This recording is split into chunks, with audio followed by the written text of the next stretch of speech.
बिस्मिल्लाहिर्रहमानिर्रहीम अस्सलाम वालेकुम रहमतुल्लाह। आप देख रहे हैं रूहानी बुक यूट्यूब चैनल। इतवार संडे का ख़ास वजीफ़ा जिसने ये अमल किया वो सब मालदार बन गए। कोई भी हाजत हो इंशाअल्लाह अज़ीज़ पूरी हो जाएगी।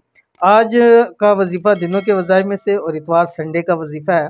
अगर आपकी कोई ऐसी हाजत है जो पूरी नहीं हो रही या आप मालदार और अमीर बनना चाहते हैं तो आज ही और अभी ही ये अमल करना शुरू कर दें। इंशाल्लाह इतवार का दिन ख़त्म नहीं होगा लेकिन आपकी तंगदस्तियाँ ख़त्म हो जाएंगी, परेशानियाँ ख़त्म हो जाएंगी, बरक़ात आना शुरू हो जाएंगे, पैसा दौलत माल आना जो है वो शुरू हो जाएगा।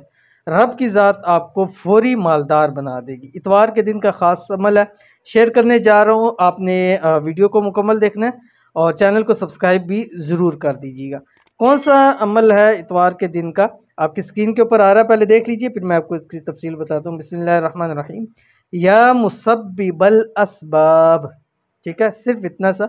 अब आपने अव्वल आखिर 7 मरतबा दुरूद शरीफ पढ़ना है और इतवार वाले दिन हर इतवार कोशिश करें कि सिर्फ और सिर्फ 500 मरतबा आप ये दुआ पढ़ लिया करें, सिर्फ और सिर्फ 500 मरतबा। छोटी सी वीडियो है और छोटा सा अमल आपको दिया है तो ज़रूर इसको कीजिएगा। इंशाल्लाह आपको बहुत फ़ायदा होगा, रिज़्क़ दौलत के अंबार लग जाएंगे आपके पास। तो ज़रूर कीजिएगा, कम से कम 3 इतवार लाजमी कर लीजिए।